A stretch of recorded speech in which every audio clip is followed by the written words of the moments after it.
തടവ് ചാടിയ കുറ്റത്തിന് ഗോവിന്ദച്ചാമിയെ കണ്ണൂർ ജുഡീഷ്യൽ 1-ാം ക്ലാസ് മജിസ്ട്രേറ്റ് കോടതി 14 ദിവസത്തേക്ക് റിമാൻഡ് ചെയ്തു. കണ്ണൂർ സെൻട്രൽ ജയിലിൽ നിന്നും ഗോവിന്ദച്ചാമിയെ ഇന്ന് വിയൂർ ജയിലിലേക്ക് മാറ്റും. ജയിൽ ചാടാൻ മറ്റാരുടെയും സഹായം ലഭിച്ചിട്ടില്ലെന്നാണ് ചോദ്യം ചെയ്യലിൽ ഗോവിന്ദച്ചാമി പോലീസിന് നൽകിയ മൊഴി.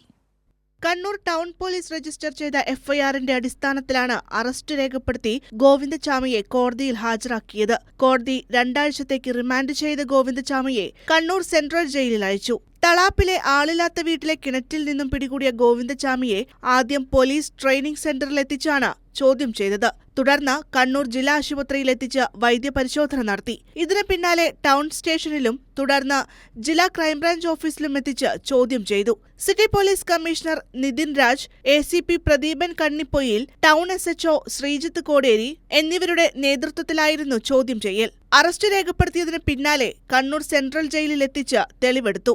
എങ്ങനെയാണ് ജയിൽ ചാടിയതെന്ന് ഗോവിന്ദച്ചാമി പോലീസിന് കാട്ടിക്കൊടുത്തു. 5 വർഷം മുന്നേ ജയിൽ ചാടാനുള്ള തീരുമാനമെടുത്തുവെന്നാണ് ഗോവിന്ദച്ചാമി പോലീസിന് നൽകിയ മൊഴിയിൽ പറയുന്നത്. ജയിൽ ചാടാനുള്ള തയ്യാറെടുപ്പുകൾ മാസങ്ങൾക്ക് മുൻപേ ആരംഭിച്ചിരുന്നു. അഴിമുറിക്കാൻ എക്സോബ്ലേഡും മതിൽ ചാടിക്കടക്കാൻ പഴയ തുണികളും ശേഖരിച്ചു. എല്ലാം സ്വന്തമായാണ് ചെയ്തതെന്നും ആരുടെയും സഹായം ലഭിച്ചിട്ടില്ലെന്നുമാണ് ഗോവിന്ദച്ചാമി ചോദ്യം ചെയ്യലിൽ പോലീസിനോട് പറഞ്ഞത്.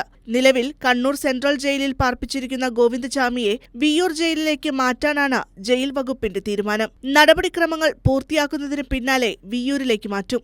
കൈരളി ന്യൂസ്, കണ്ണൂർ.